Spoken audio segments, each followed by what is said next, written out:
뭐지? 저승사자가 애기까지 데리러 왔나? 중랑천 다리 밑 15년을 노숙자로 살던 미란이 강물에 발을 디뎠습니다. 모든 걸 끝내려던 순간 눈보라 속에서 아기 울음소리가 들렸습니다. 콘크리트 기둥 뒤편 붉은 강보 속 핏덩이가 보랏빛으로 얼어가고 있었습니다. 강보에 붙은 노란 부적. 물귀신은 이 아이를 데려가라. 하지만 강보 안에는 5만 원과 용문양 은수저가 함께 있었습니다. 도대체 왜 아기를 버렸으면서 돈과 귀한 수저를 넣어준 걸까요? 그리고 미란과 아이 앞에 펼쳐질 충격적인 이야기는 무엇일까요? 사연 시작 전 구독과 좋아요로 함께 해주세요. 2014년 12월의 끝자락 서울 중랑천 하류였습니다. 뉴스에서는 30년 만에 폭설이라고 연신 떠들어댔지만 이미 얼어붙은 사람들에게 뉴스 멘트 따위는 아무런 위로가 되지 않았습니다. 무자비한 눈보라가 세상 모든 것을 집어삼킬 듯 휘몰아치고 있었으니까요. 동부간선도로 교각 밑은 칠흑 같은 어둠에 잠겨 있었고 바람이 콘크리트 기둥 사이를 훑고 지나갈 때마다 으스스한 울음소리가 새어나왔습니다. 그 다리 밑 어둠 속에 허름한 보금자리가 있었습니다. 낡은 라면 박스 여러 개를 펼쳐 바닥에 깔고 그 위에 구멍난 비닐을 여러 겹 덮어 만든 초라한 집이었죠. 바람이 불 때마다 비닐이 펄럭거렸고 그 안에서 한 여인이 무릎을 끌어안은 채 웅크리고 있었습니다. 윤미란이었습니다. 올해로 60살이 된 그녀의 몸은 물기 하나 없이 바짝 마른 겨울 나뭇가지 같았습니다. 볼은 푹 꺼져 광대뼈가 도드라졌고 갈라진 입술 사이로 하얀 입김이 연신 새어나왔죠. 영하 10도, 뼛속까지 파고드는 혹한이었습니다. 미라는 덜덜 떨리는 손을 입 앞으로 가져가 입김을 불어보았지만 손가락 끝의 감각은 이미 사라진 지 오래였어요. 양말을 벗어보니 동상으로 검붉게 변한 발가락이 욱신욱신 쑤셔왔습니다. 지긋지긋하다. 미란의 입에서 탄식 같은 혼잣말이 새어나왔습니다. 벌써 15년이야. 45살에 모든 것을 빼앗기고 거리로 쫓겨난 후 짐승처럼 버텨온 세월이었습니다. 처음에는 복수를 다짐하며 이를 악물었지만 굶주림 앞에서 자존심 따위는 아무 소용이 없었어요. 쓰레기통을 뒤져 쉰내나는 밥덩이를 찾아내고 편의점 앞에 버려진 유통기한 지난 삼각김밥을 주워 먹었습니다. 지나가는 사람들의 멸시 어린 시선을 견디며 미라는 이름 없는 사람으로 숨죽여 살아왔습니다.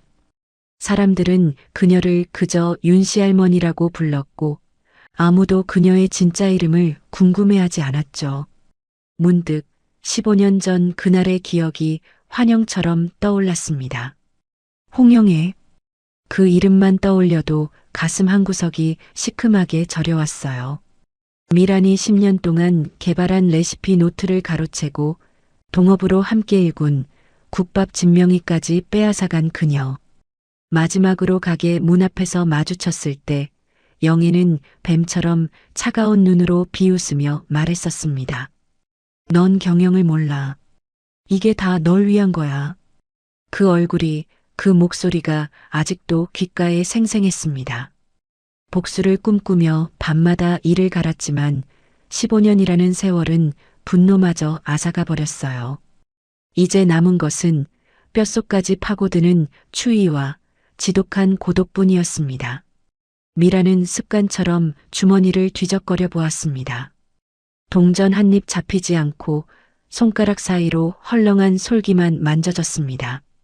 오늘 밤을 넘길 수 있을까? 미라는 자신의 마지막을 직감했습니다. 어차피 내일이 온다 한들 달라질 건 없다는 걸 미라는 누구보다 잘 알고 있었습니다. 그래서 더 이상 버틸 힘이 남아있지 않았어요. 굶주림, 추위, 멸시, 끝이 보이지 않는 지옥이었습니다. 차라리 편해지자. 미라는 삐걱거리는 무릎을 펴고 천천히 몸을 일으켰습니다. 15년이면 충분히 벌 받았어. 이제 그만 쉬고 싶다. 비틀거리는 걸음으로 눈보라를 뚫고 중랑천 물가를 향해 걸어갔습니다. 온몸이 얼어붙은 탓에 다리가 제대로 펴지지 않았지만 미라는 멈추지 않았어요. 마지막 길이라 생각하니 오히려 발걸음이 가벼웠습니다. 검게 흐르는 강물 위로 살얼음이 얇게 껴 있었습니다. 달빛조차 구름에 가려 칠흑 같은 어둠만이 수면을 덮고 있었죠.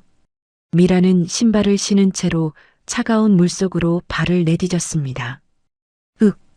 살을 애는 듯한 고통이 발끝에서부터 온몸으로 퍼져나갔습니다.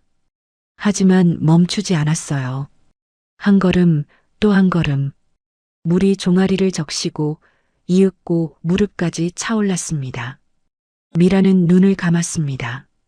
지난 60년의 세월이 주마등처럼 스쳐 지나갔어요.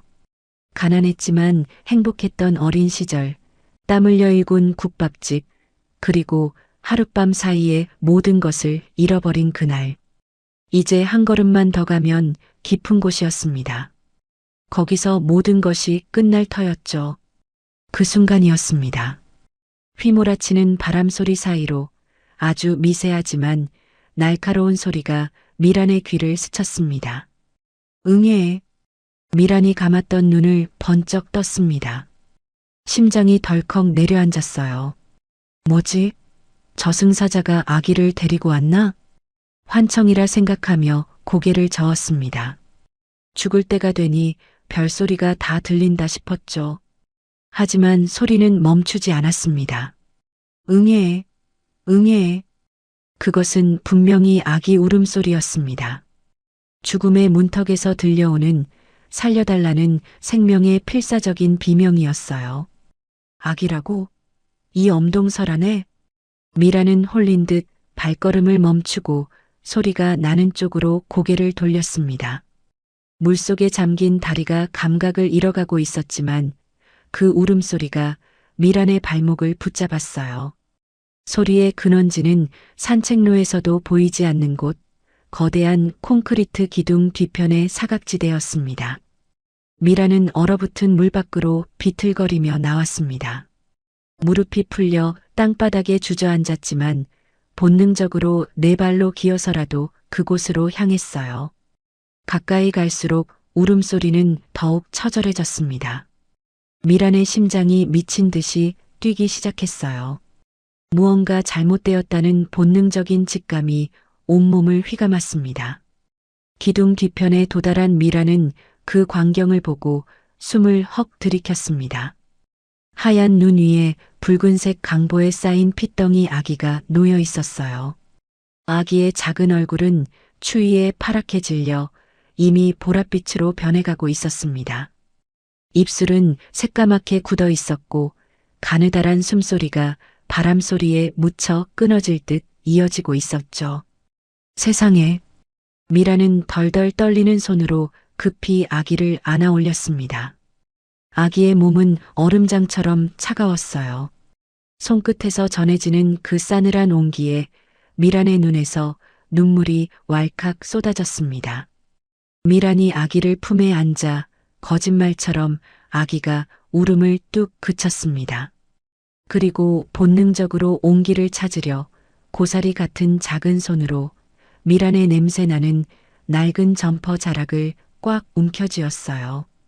갓 태어난 아이인 기다랗게 자라난 손톱으로 그 조그만 손이 온 힘을 다해 옷자락을 부여잡고 있었습니다. 그 작은 손의 악력, 살려달라는, 살고 싶다는 강렬한 의지가 미란의 식어버린 가슴에 불을 지폈습니다. 미란의 가슴 깊은 곳에서 무언가가 뜨겁게 솟구쳐 올랐어요. 얼어붙었던 눈물샘이 터진 것처럼 눈물이 멈추지 않았습니다. 그때 강보 겉면에 붙어있는 노란 부적 종이가 미란의 눈에 들어왔습니다.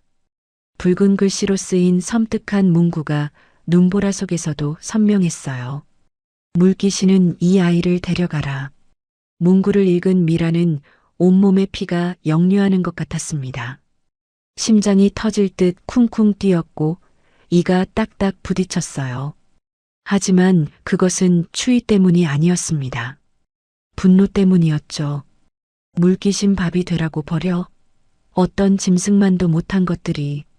미라는 분노로 부적을 떼어 구겨버렸습니다. 죽으려던 마음은 순식간에 사라져버렸어요. 온몸을 지배하던 체념과 절망이 한순간에 걷히고 오직 하나의 생각만이 머릿속을 가득 채웠습니다. 이 아이를 살려야 한다. 미라는 서둘러 아기의 체온을 높이려 자신의 옷 안쪽으로 아기를 밀어 넣었습니다. 앙상한 갈비뼈 사이 맨살에 아기를 밀착시키자 아기의 차가운 몸이 닿아 온몸에 소름이 돋았어요. 하지만 미라는 이를 악물고 아기를 더 세게 껴안았습니다. 그때 강보 속에서 무언가 툭 하고 떨어졌습니다. 미란이 허둥지둥 눈 위를 더듬어 보니 꼬깃꼬깃 접힌 5만원권 한 장이 만져졌어요. 그리고 그 옆에 묵직하고 차가운 금속 덩어리. 눈을 비비고 자세히 들여다보니 정교한 용 문양이 새겨진 은수저였습니다. 이게 뭐야? 돈이랑 은수저? 미란의 머릿속에 수만 가지 의문이 스쳤습니다. 이런 물건을 챙겨줄 정도면 아주 내다버린 건 아닐 텐데 왜 이 아이는 이 한겨울 물가에 버려져 있는 걸까? 하지만 지금 중요한 건 그게 아니었어요. 지금 중요한 건 오직 생존이었습니다. 품속의 아기가 다시 칭얼거리기 시작했습니다. 배고픔과 추위가 한계에 달한 것이었죠. 미라는 이를 악물고 결심했습니다. 그래, 이 돈이면 분유 한 통은 살 수 있어. 미라는 비틀거리며 일어섰습니다. 내가 15년을 악착같이 버텼는데 너 하나 못 지키겠냐? 미라는 아기를 꽉 껴안고 눈보라가 몰아치는 다리 밖을 향해 걸어가기 시작했습니다. 조금 전 죽으러 들어갔던 그 길을 이제는 살기 위해 걸어 나왔어요. 얼어붙은 두 다리가 비틀거렸지만 품속의 아기를 느끼며 한 걸음 한 걸음 내디뎠습니다. 하늘에서는 여전히 눈이 펑펑 쏟아지고 있었습니다. 미라는 품속의 아기를 내려다보며 조용히 중얼거렸어요. 눈 속에서 피어난 아이야. 넌 이제 내 손녀 설아다. 내가 널 세상에서 제일 따뜻하게 키워주마. 미란의 발자국이 눈 위에 깊게 패이며 멀어져 갔습니다. 그 뒤로 구겨진 부적만이 눈 속에 파묻혀 천천히 사라졌어요. 하지만 미라는 알지 못했습니다. 이 작은 생명을 품에 안은 순간 자신의 운명이 송두리째 바뀌게 된다는 것을, 그리고 이 아이의 진짜 정체가 밝혀지는 날 세상이 뒤집어질 폭풍이 몰려올 것이라는 사실을요.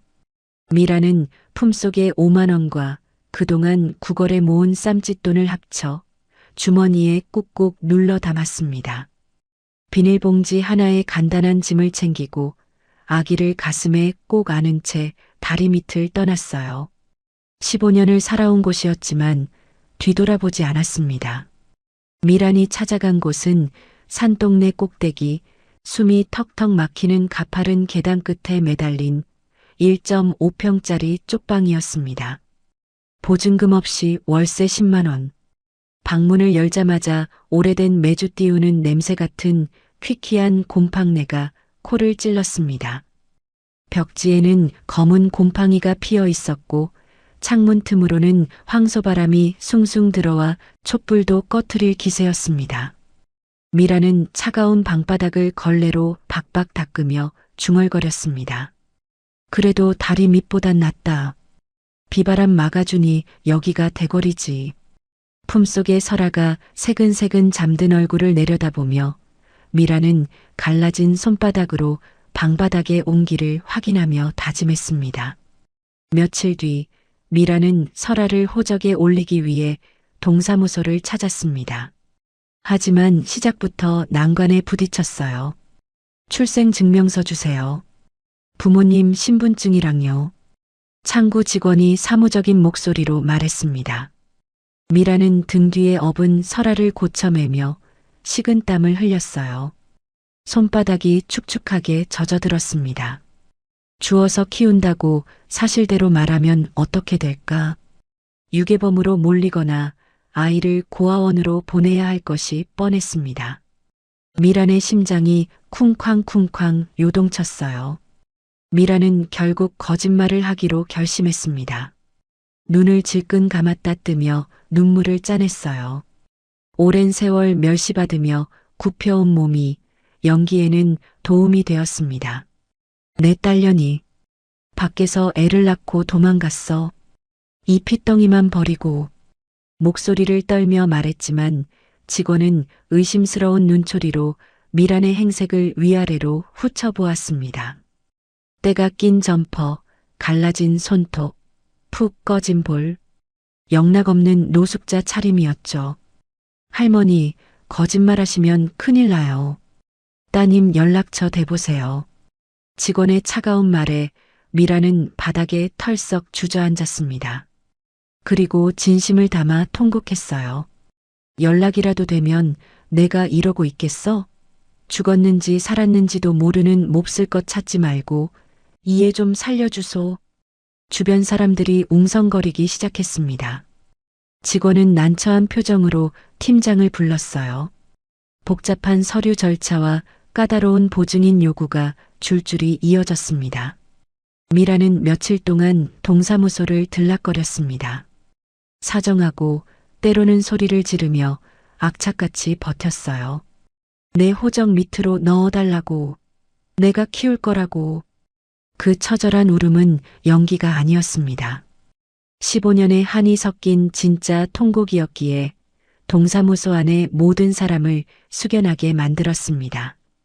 결국 미란의 끈질긴 호소와 복잡한 행정 절차를 피하고 싶었던 공무원들의 묵인하에 설아는 윤설아라는 이름으로 미란의 호적에 올랐습니다. 등본에 찍힌 손녀 윤설아. 미란은 그 종이를 받아들고 마치 땅문서라도 쥔 것처럼 손을 덜덜 떨었습니다. 이제 진짜 내 식구다. 저승사자가 와도 못 데려간다. 법적으로 가족이 되었지만 현실은 시궁창이었습니다. 60살 할머니가 혼자 신생아를 키우는 일은 뼈를 깎는 고통이었어요. 분유값과 기저귀 값을 벌기 위해 미라는 쉴 틈이 없었습니다. 설아를 포대기로 등에 업고 새벽 4시부터 리어카를 끌었어요. 골목골목을 누비며 폐지와 고철을 주었습니다. 가파른 언덕길을 오를 때마다 무릎에서 뚝뚝 소리가 났지만 등 뒤에서 들리는 설아의 고른 숨소리에 미라는 이를 악물고 바퀴를 굴렸어요. 낮에는 식당 주방에서 설거지 아르바이트를 했습니다. 독한 업소용 세제 때문에 손가락 마디마디가 갈라져 피가 배어 나왔어요.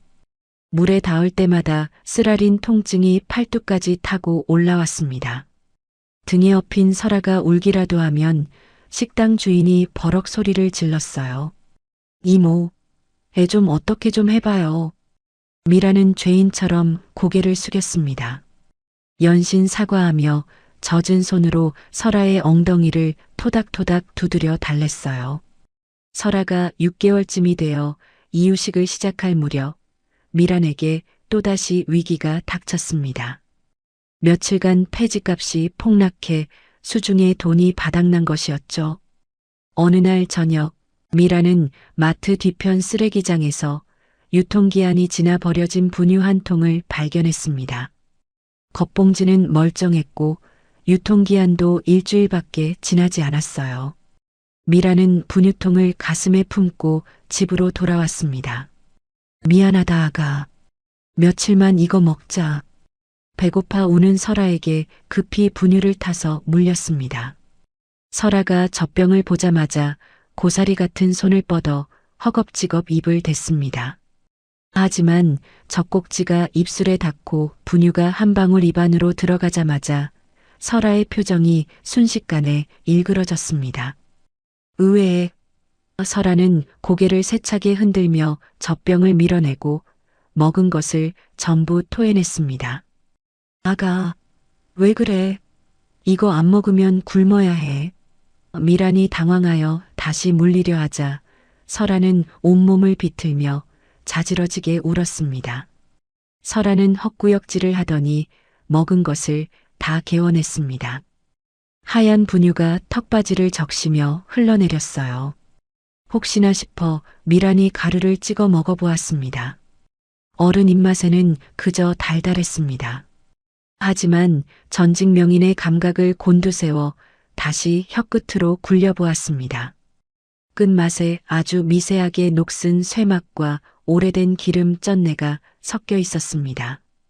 미세하게 산패가 진행된 것이었습니다. 미란의 등에 소름이 쫙 끼쳤습니다. 이 핏덩이가 어른도 알아채기 힘든 상한 맛을 알아채? 며칠 뒤 옆집에 사는 할머니가 문을 두드렸습니다.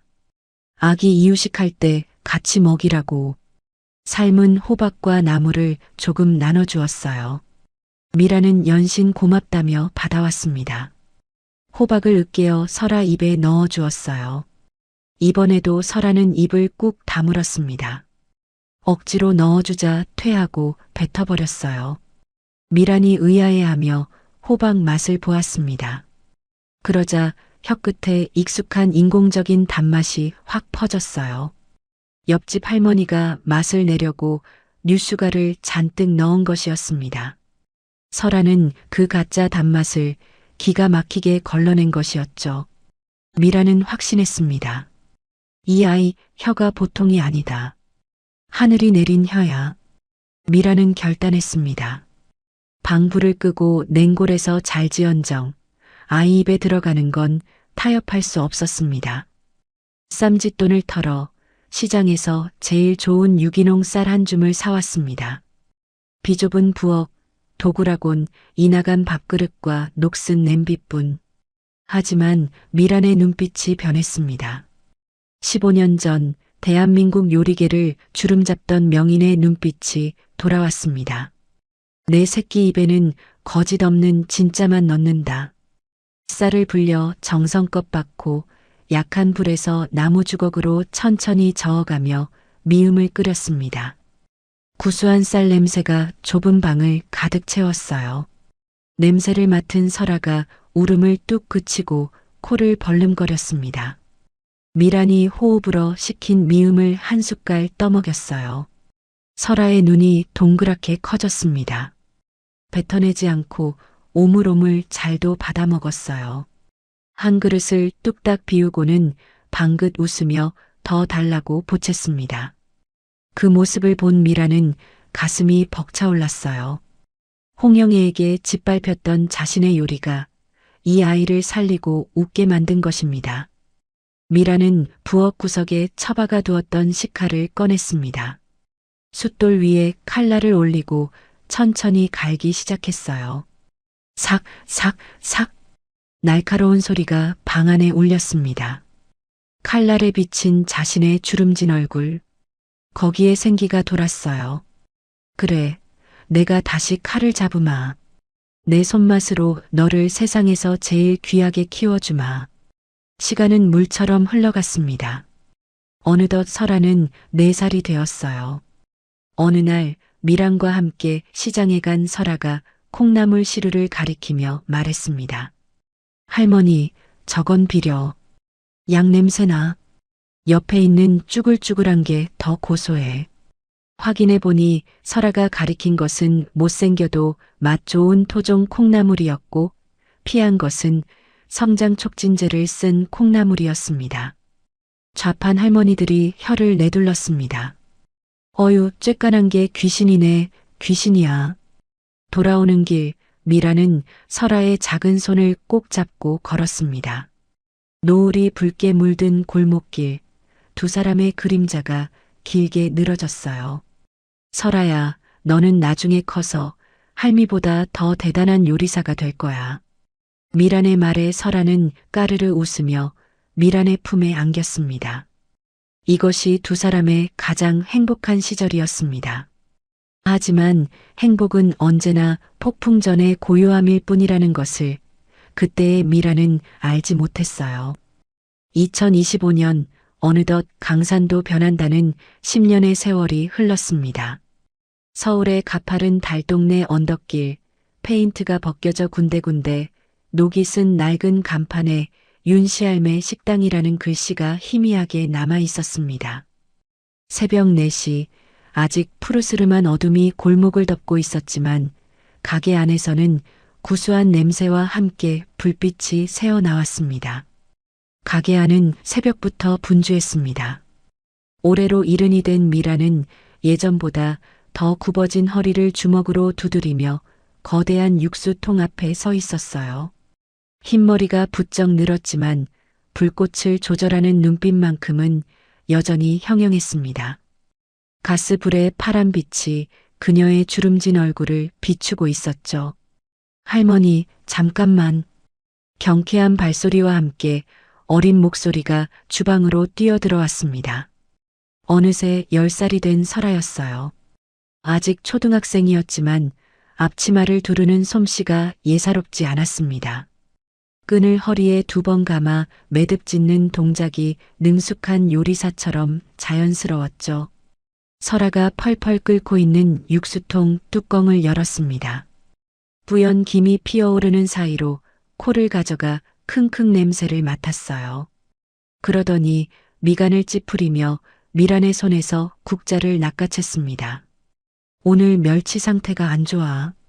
내장이 덜 말라서 쓴 냄새가 올라와. 설아의 진단은 칼같이 정확했습니다. 미란이 미처 맛을 보기도 전에 설아가 처방을 내렸어요. 양파 껍질 더 넣고 청주 한 바퀴 돌려야 해. 설아가 직접 양파 껍질 한 줌을 집어넣고 청주를 둥글게 한 바퀴 둘렀습니다. 신기하게도 육수에 살짝 배어있던 비린내가 사라지고 구수한 향이 한층 깊어졌어요. 미라는 흐뭇하게 웃으며 설아의 등짝을 가볍게 두드렸습니다. 개코가 따로 없다. 어여 학교가. 늦었어. 설아는 앞치마를 벗어 걸고 가방을 집어들었어요. 가게 문을 나서며 골목길을 내려가는데 이른 아침부터 산책 나온 동네 어르신들과 마주쳤습니다. 김할머니, 무릎 아프시죠? 오늘 도가니탕 푹 고아놨으니 꼭 오세요. 설아는 살갑게 인사를 건넸어요. 할머니는 주름진 얼굴 가득 미소를 지으며 손을 흔들었습니다. 설아는 이 달동네의 비타민 같은 존재였죠. 학교에서의 설아는 조금 달랐습니다. 점심시간 급식실에서 콩나물국이 담긴 식판을 받아들고 자리에 앉았어요. 숟가락으로 국물을 떠서 한 입 머금었습니다. 그러나 곧 숟가락을 내려놓았어요. 조미료 맛이 너무 강해서 혀가 아려. 옆자리 친구가 고개를 갸웃거렸습니다. 맛있는데 왜 그래? 설아는 씁쓸하게 웃었어요. 할머니의 천연 육수에 길들여진 혀는 거짓된 맛을 견디지 못했습니다. 화학 조미료의 인공적인 감칠맛이 혀 위에서 따갑게 느껴졌거든요. 설아는 국은 남기고 밥과 반찬만 먹었습니다. 수업이 끝나자마자 설아는 학원이 아닌 식당으로 전력 질주했어요. 점심 장사가 끝나고 저녁 장사를 준비해야 할 시간이었습니다. 가게에 도착하니 이미 택시 기사들과 일용직 노동자들이 줄을 서 있었어요. 테이블 5개뿐인 좁은 가게였지만 이 동네 유일한 진짜 맛집으로 소문이 자자했습니다. 화학 조미료 한 톨 없이 정성껏 끓인 국물 맛을 아는 사람들이 입소문을 타고 아름아름 찾아왔죠. 설아는 가방을 구석에 던져두고 능숙하게 서빙을 시작했습니다. 주문을 따로 메모할 필요도 없었어요. 김씨 아저씨는 국물 많이, 박씨 아저씨는 파 빼고요. 단골 손님들의 취향을 완벽하게 기억하고 있었습니다. 그때 한 까다로운 중년 손님이 국밥을 먹다 말고 인상을 찌푸렸어요. 숟가락을 탁 내려놓으며 언성을 높였습니다. 어이 주인장, 오늘따라 국물이 왜 이리 싱거워? 간이 안 맞잖아. 주방에서 미란이 당황하며 국자를 들려는 순간 설아가 먼저 물컵을 들고 손님에게 다가갔습니다. 아저씨, 들어오시기 전에 자판기 율무차 드셨죠? 손님이 뜨끔하며 눈을 크게 떴어요. 그걸 네가 어떻게 해? 설아는 손님의 점퍼에서 희미하게 나는 달콤한 냄새를 맡았습니다. 율무차 특유의 고소하면서 달짝지근한 향기였어요. 게다가 손님의 입술 가장자리에 아주 살짝 남아있는 설탕 맛까지 설아의 눈은 놓치지 않았죠. 입안이 달아서 혀가 둔해지신 거예요. 설아는 미지근한 물컵을 손님 앞에 내밀었습니다. 입 한번 헹구고 다시 드셔보세요. 그럼 간이 딱 맞을 거예요. 손님은 반신반의하며 물을 입에 머금었다가 뱉었어요. 그리고 다시 국물을 떠먹었습니다. 그 순간 손님의 눈이 휘둥그레졌어요. 허허, 진짜네. 니야, 간이 기가 막히네. 손님이 무릎을 탁 치며 감탄했습니다. 요 꼬마가 도사님일세.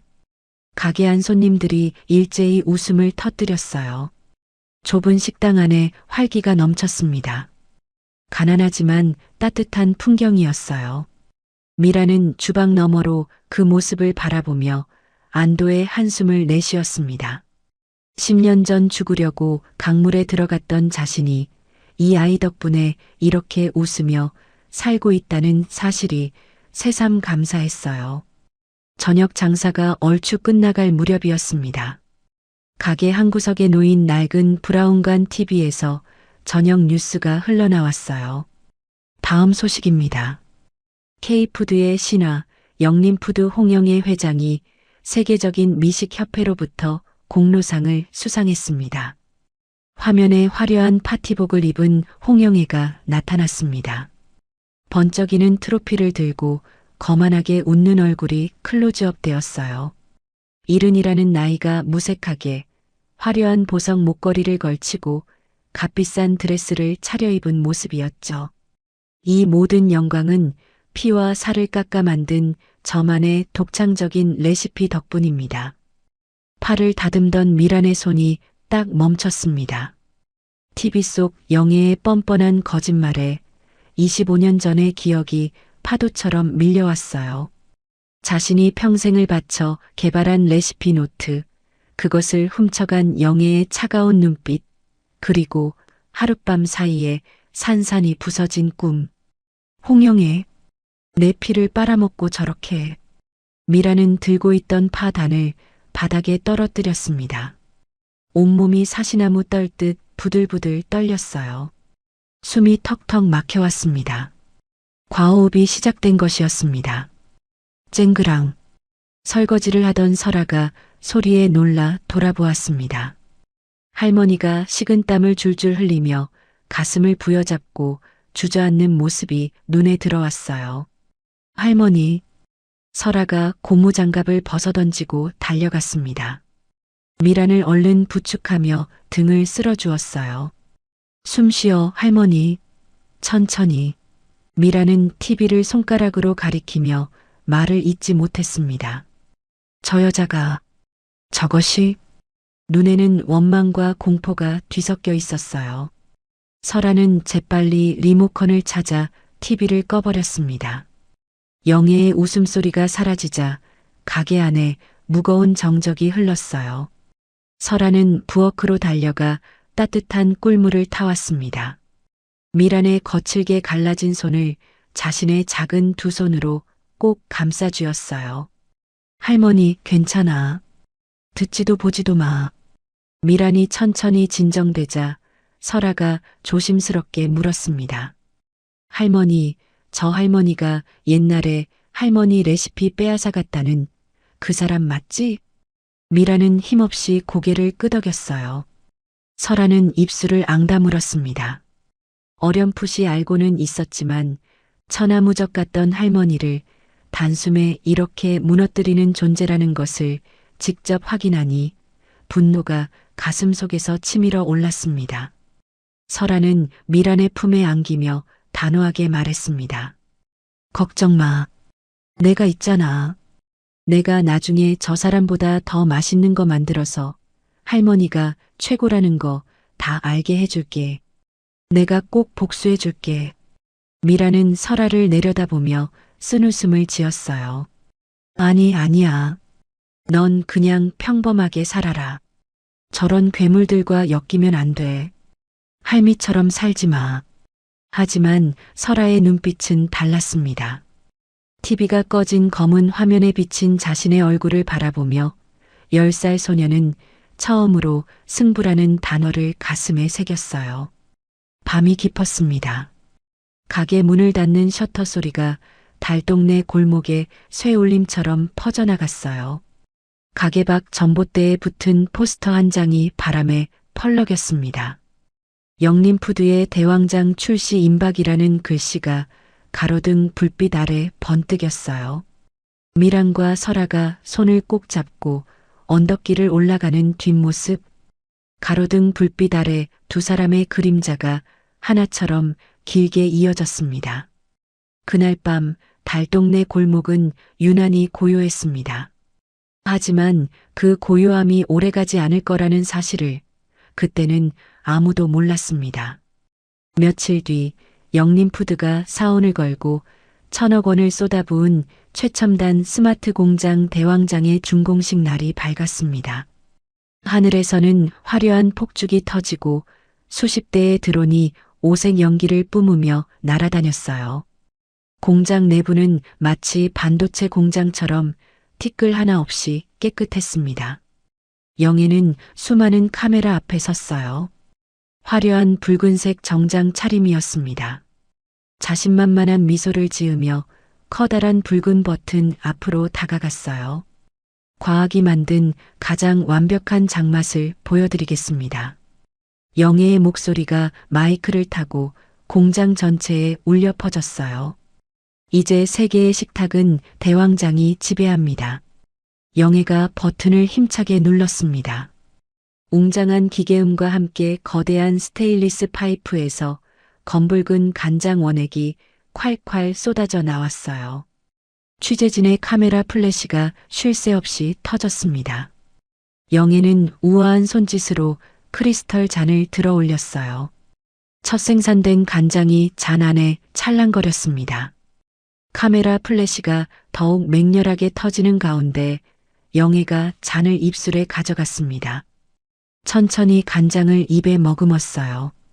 순간 그녀의 미소가 미세하게 굳어졌습니다. 삼키려던 목을대가 멈칫했어요. 입안 가득 퍼지는 것은 깊은 풍미가 아니었습니다.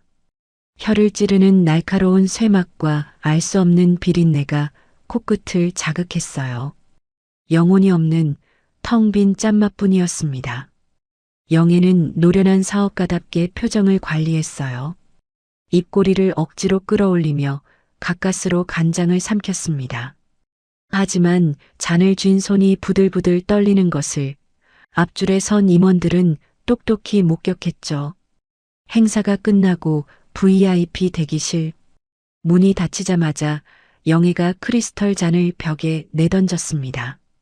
쨍그랑 날카로운 파열음과 함께 유리 파편이 사방으로 튀었어요. 이게 무슨 맛이야? 연구소장이 사색이 된 얼굴로 허겁지겁 달려왔습니다. 회장님, 그럴 리가 없습니다. 최고급 콩의 최신 발효 공법입니다. 영애가 연구소장을 매섭게 노려보았어요. 눈빛이 칼날처럼 날카로웠습니다. 네 혀는 장식이야? 먹어봐. 이게 간장이야? 녹물이지. 연구소장이 창백한 얼굴로 태블릿을 내밀었어요.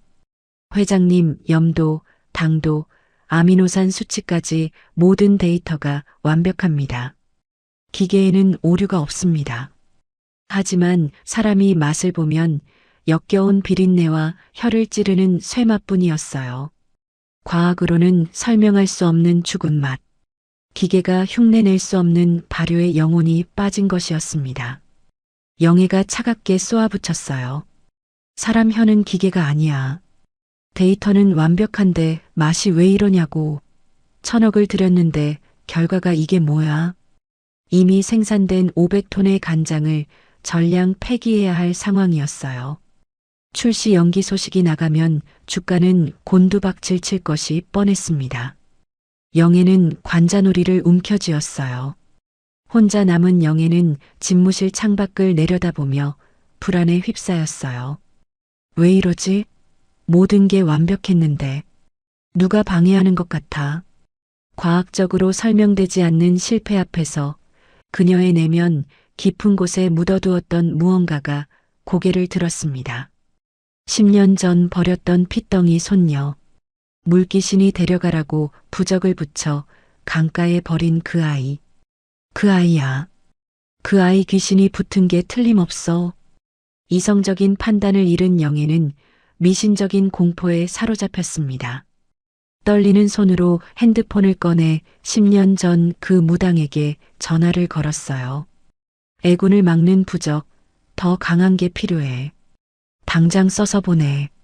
한편 이 사태의 실무 책임자였던 개발팀장 최 과장은 해고 통보를 받고 넋이 나간 채 회사를 나왔습니다.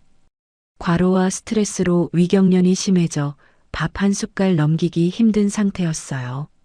최 과장은 택시도 타지 않고 터덜터덜 걸었어요. 화려한 도심을 벗어나 서울 변두리의 허름한 달동네까지 얼마나 걸었는지 모릅니다.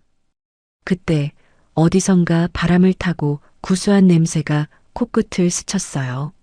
멸치와 다시마가 어우러진 깊은 육수향기였습니다. 머리가 아플 정도로 자극적이던 공장 냄새와는 전혀 달랐어요. 편안한 집밥 냄새였습니다. 최 과장은 홀린 듯 냄새를 따라 걸었어요. 가파른 언덕길을 올라 도착한 곳은 간판도 낡은 윤씨알매 식당이었습니다.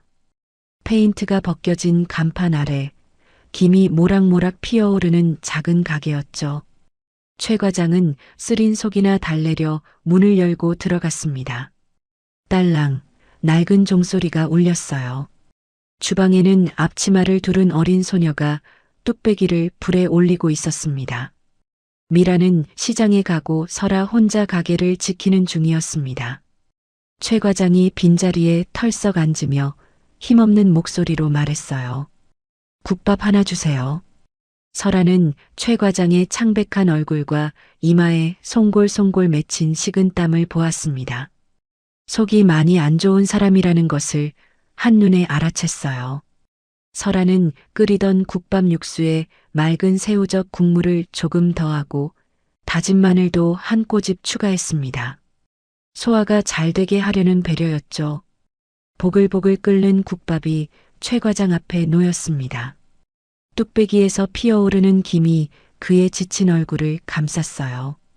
최 과장은 속이라도 달랠 겸 국물을 한 숟갈 떴습니다. 입안에 국물이 들어가는 순간 최 과장의 눈이 번쩍 뜨였어요. 꽉 막혀있던 명치가 뻥 뚫리는 느낌이었습니다.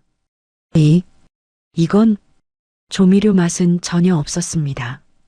깊고 진한데 뒷맛은 물처럼 깔끔했어요. 공장에서 수천 번 실험해도 나오지 않던 완벽한 맛의 밸런스가 이 작은 뚝배기 안에 담겨 있었습니다. 최 과장은 체면도 잊었어요. 뚝배기째 들고 국물을 들이켰습니다. 밥알 하나 남기지 않고 바닥까지 싹싹 긁어 먹었어요. 등줄기로 땀이 쫙 나면서 정신이 맑아졌습니다. 학생, 이거 육수에 뭘 넣은 거야? 최 과장의 질문에 설아가 싱긋 웃었어요. 우리 할머니 비법 간장에 제가 간만 조금 했어요. 이거다. 1,000억짜리 기계가 흉내내지 못했던 완벽한 발효의 맛이 이 7,000원짜리 국밥 안에 고스란히 살아있었어요. 이 국물에 자신이 놓친 답이 들어있다는 것을 최 과장은 직감했습니다. 가방을 뒤져 텀블러를 꺼냈어요. 저기 학생, 미안한데 국물하고 깍두기 국물 조금만 얻어가도 될까? 설아는 고개를 갸웃거렸지만 맛있게 드셨으니 괜찮다며 국물을 담아주었어요. 다음 날 아침 영애의 집무실이었습니다. 영애는 밤새 한숨도 못 자 눈이 퀭하게 꺼져 있었어요. 책상 위에는 무당이 보내온 붉은 부적이 놓여 있었습니다. 그때 최 과장이 헝클어진 머리로 회장실 문을 벌컥 열고 들어왔어요. 회장님, 방법을 찾았습니다. 이 국물 한 번만 드셔보십시오.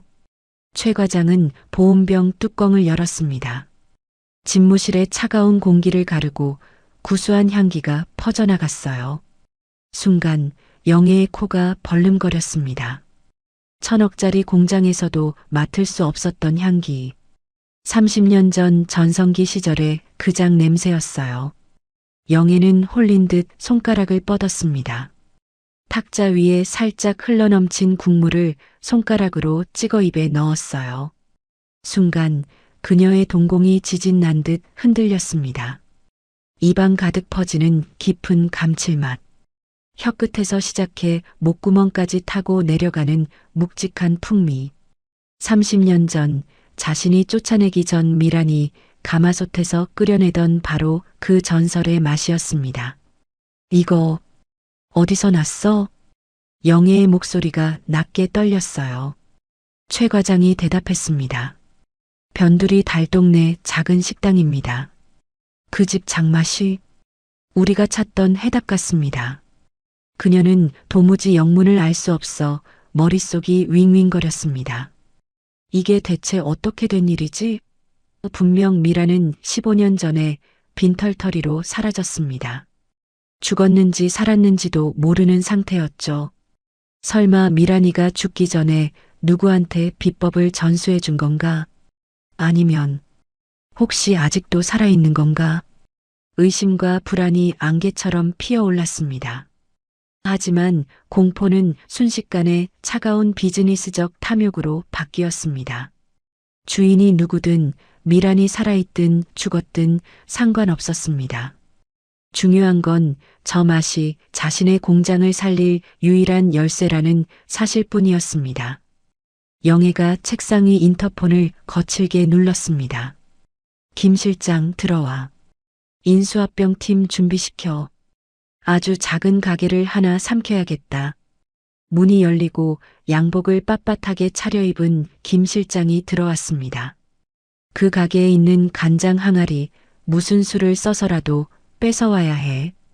그게 내 공장을 살릴 유일한 열쇠야. 김 실장이 고개를 숙이고 나가자 홍영애는 창밖을 바라보았습니다. 입꼬리가 서늘하게 올라갔습니다. 그녀는 꿈에도 몰랐습니다. 자신이 탐낸 그 항아리가 자신의 화려한 성을 산산조각 낼 판도라의 상자라는 것을요. 점심 장사가 끝나고 잠시 숨을 돌리는 브레이크 타임이었습니다. 고요하던 달동네 골목에 검은색 벤츠 2대가 미끄러지듯 들어와 멈췄어요. 낡은 시멘트 바닥과 번쩍이는 외제차. 좁은 골목에 어울리지 않는 이질적인 광경에 동네 개들이 일제히 지저댔습니다. 차 문이 열리고 영애가 내렸습니다. 선글라스 너머로 낡은 가게 간판을 올려다보며 미간을 찌푸렸어요. 이런 구석에서 그 맛이 나왔다고? 믿기지가 않는군. 영애는 미란이 여기에 있다는 사실을 꿈에도 모른 채 그저 자신의 공장을 살릴 비법을 가진 이름 모를 노인을 돈으로 매수할 생각뿐이었죠. 김 비서가 앞장서서 미닫이 문을 열었습니다. 계십니까? 잠시 이야기 좀 하시죠. 예의 바르지만 위압적인 태도였어요. 주방에서 육수통을 닦던 미란이 대답했습니다. 준비 시간이에요. 식사는 5시부터 말하며 무심코 고개를 돌렸어요. 그리고 입구에 서 있는 영애와 눈이 마주쳤습니다. 미란의 손에서 행주가 툭 떨어졌어요. 심장이 멈추는 듯한 공포가 온몸을 휘감았습니다. 25년 전 악몽이 현실로 나타난 것이었죠. 영애 역시 굳어버렸어요. 선글라스를 천천히 벗으며 자신의 눈을 의심했습니다. 손가락이 미세하게 떨리고 있었어요. 너. 영애의 동공이 흔들렸어요. 윤미란? 네가 살아있었어? 죽은 줄 알았던 아니 죽기를 바랐던 옛 친구가 눈앞에 서 있었습니다. 노숙자 꼴이 되어 굶어 죽었을 거라 생각했는데 25년이 지나 이런 곳에서 마주치다니. 충격은 곧바로 차가운 분노로 바뀌었어요. 영애가 헛웃음을 짓습니다. 아, 그래. 어쩐지 맛이 익숙하다 했어. 귀신이 곡할 노릇이라 생각했는데 너였구나. 미라는 뒷걸음질 치며 주방 구석의 빗자루를 향해 손을 뻗었어요. 여기가 어디라고 와. 나가. 당장 나가. 목소리가 공포로 떨렸습니다. 그때 안쪽 방에서 설아가 나왔어요. 할머니, 왜 그래? 영애의 시선이 설아에게 잠시 머물렀습니다. 이 늙은이에게 웬 아이지. 하지만 곧바로 관심을 끊었어요. 영애에게 중요한 건 아이가 아니라 간장이었습니다. 영애가 또각또각 구두 소리를 내며 가게 안으로 들어왔어요. 의자에 앉으며 본론을 꺼냈습니다. 살아있었다니 유감이네. 하지만 잘 됐어. 비즈니스 하기가 더 쉽겠군.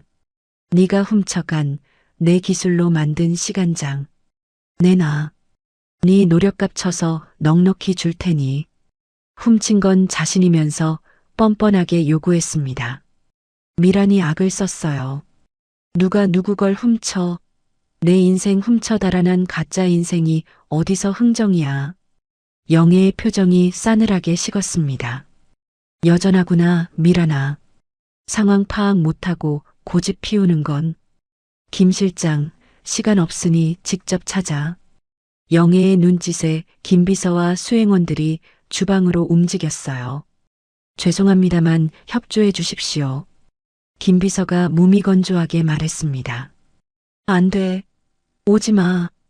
미란이 온몸으로 주방 입구를 막았지만 건장한 남성들에게 밀려 힘없이 바닥으로 넘어졌어요. 이른 노인의 힘으로는 상대가 되지 않았습니다. 설아가 울부짖으며 김 비서의 팔에 매달렸습니다. 작은 손으로 소매를 움켜쥐고 온 힘을 다해 흔들었어요. 우리 할머니 괴롭히지 마요. 김 비서는 아이를 뿌리치려다 순간 멈칫했습니다. 아이의 맑고 도끼 어린 눈빛에서 묘한 기시감을 느꼈어요. 하지만 수행원들이 설아를 떼어냈습니다.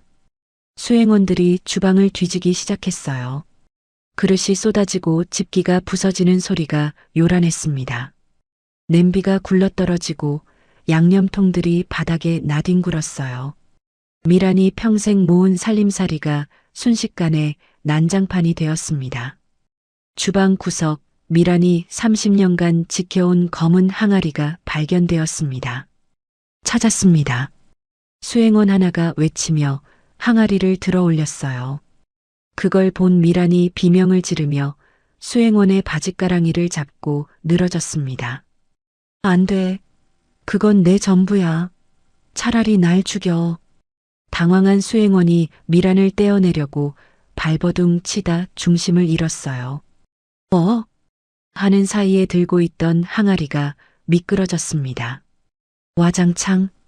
둔탁한 파열음과 함께 30년 세월이 바닥에 쏟아졌어요. 검은 시간장이 사방으로 튀며 가게 바닥을 적셨습니다. 진하고 묵직한 장냄새가 순식간에 가게 안을 가득 채웠어요. 미라는 깨진 항아리 조각 위로 쓰러지며 이마가 찢어졌어요. 날카로운 도자기 파편이 살을 파고들었습니다. 순식간에 벌어진 일에 가게 안이 정적에 휩싸였어요. 영애가 자리에서 일어나 깨진 항아리를 내려다보았어요. 표정이 일그러졌습니다. 멍청한 놈들. 일 처리를 이따위로 해? 미라는 피를 흘리며 깨진 조각을 부여잡고 오열했어요. 검은 간장이 손가락 사이로 흘러내렸습니다. 내 간장. 30년이야, 30년.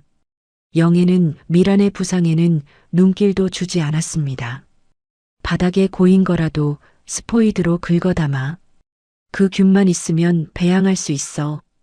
서둘러. 수행원들이 바닥에 엎드려 간장을 수습하는 동안 영애는 더러운 것이 묻을세라 먼저 밖으로 나갔어요. 가게 안에는 김비서와 수행원들만 남았습니다. 설아가 울며 미란을 부축했어요. 할머니, 정신 차려. 설아는 미란의 피를 닦기 위해 주머니에서 손수건을 급히 꺼냈습니다. 그때 손수건 속에 감겨있던 묵직한 은수저가 딸려 나와 바닥에 떨어졌어요. 칭그랑. 깨진 도자기 조각들 사이 검은 간장 웅덩이 옆에 떨어진 은수저가 조명을 받아 반짝였습니다. 용 문양이 선명하게 새겨진 수저였어요. 김비서의 시선이 그곳에 꽂혔습니다.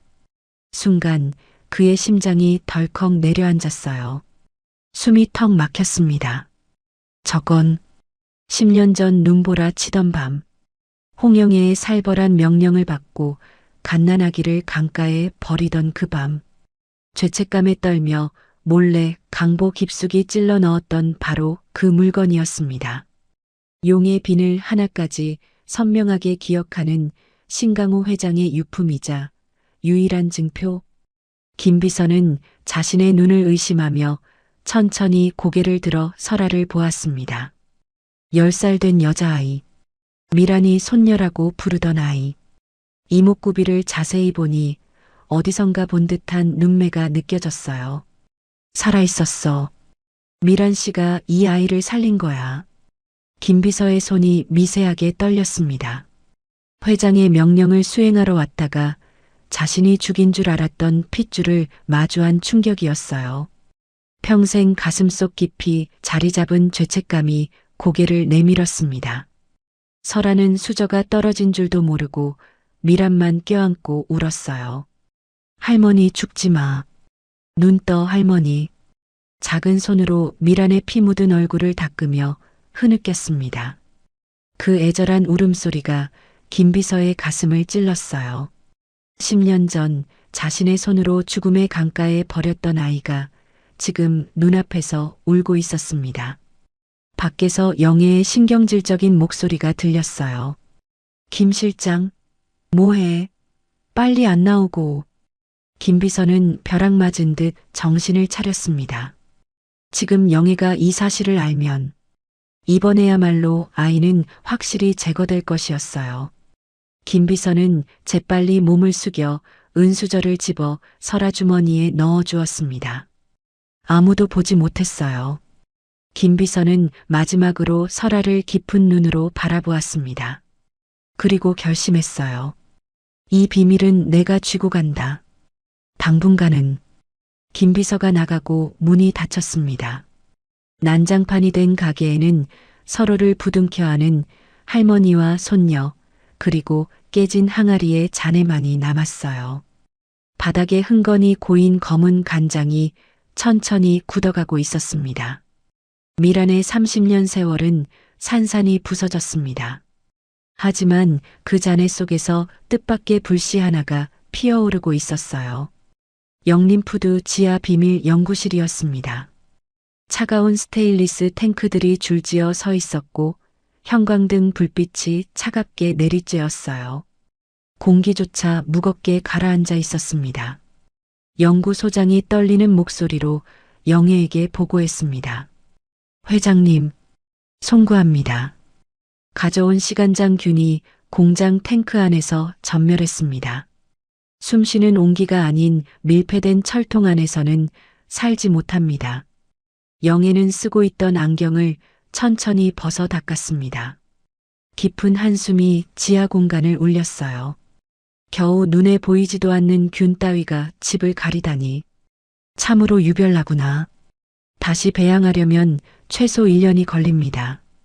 연구원의 말에 영애가 지팡이로 바닥을 탁 쳤습니다. 날카로운 소리가 연구실에 메아리 쳤어요. 김 소장, 자네는 아직도 장사를 모르는군. 1년? 그동안 내 돈 1,000억 원이 허공으로 다 날아가 버려. 세상이 우릴 기다려주나? 영애의 목소리는 낮지만 서늘했어요. 균이 다 죽었어도 상관없어. 기계로 검사했을 때 시간장 성분이 있다고 나오기만 하면 돼. 맛은 조미료랑 색소 넣어서 흉내내. 자네 기술 좋지 않은가? 연구소장이 기겁하며 반박했습니다. 회장님, 그건 대국민 사기입니다. 미식가들의 혀를 속일 순 없습니다. 영애가 혀를 차며 인자한 척 웃었어요. 사람들은 말이야, 혀로 먹는 게 아니야. 겉포장을 보고 먹는 거지. 100만 원짜리 가격표가 딱 붙으면 맹물도 꿀물처럼 달게 느끼는 게 사람이야. 잔말 말고 시키는 대로 해. 결국 죽은 시간장의 명분만 빌린 가짜 황금 간장이 만들어졌습니다. 영애는 자신의 양심을 파는 대신 가짜를 화려하게 포장할 거대한 VIP 런칭 만찬을 준비했어요. 며칠 뒤 회장 집무실이었습니다. 영애는 초대 명단을 훑어보다가 창밖을 바라보았어요. 윤미란 그 친구 병원에 있다고 했지? 김 비서가 고개를 숙이며 답했습니다. 네, 아직 입원 중입니다.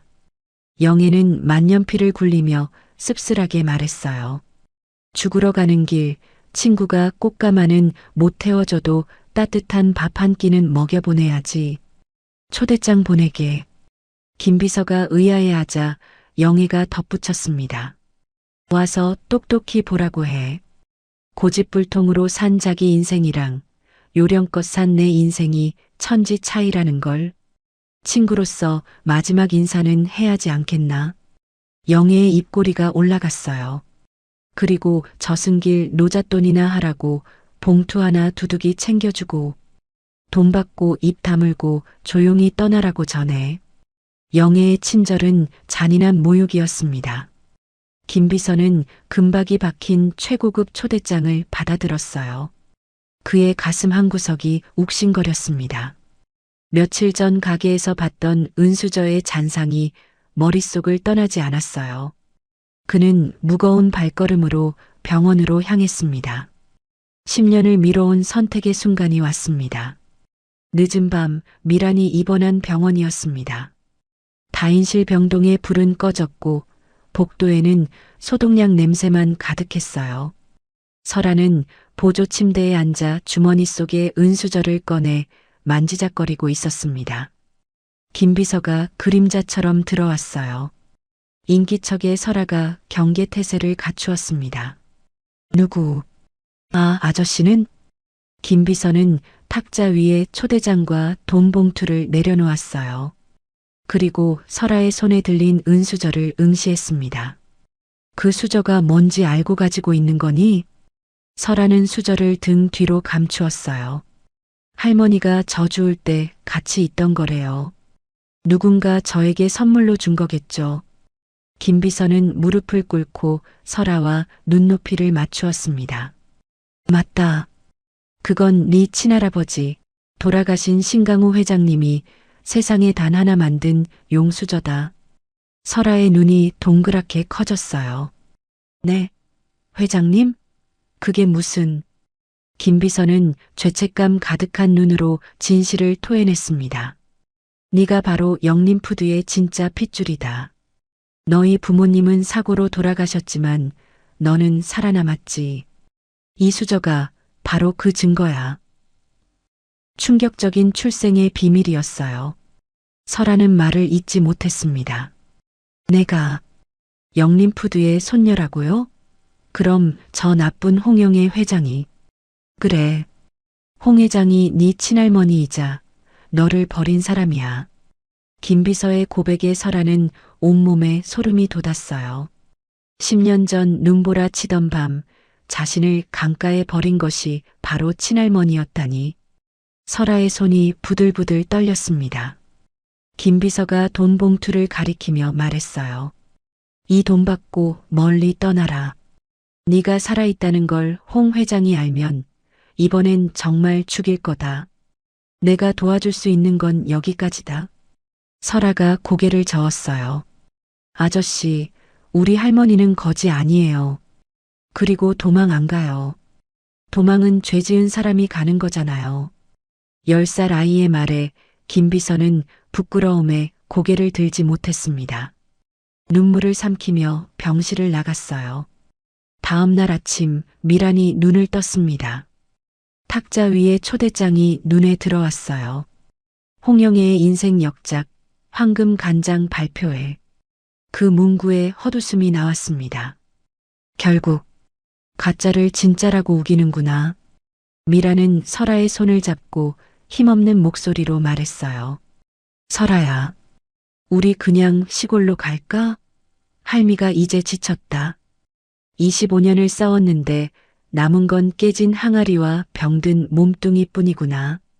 미란의 눈에서 패배감의 눈물이 주르륵 흘렀습니다.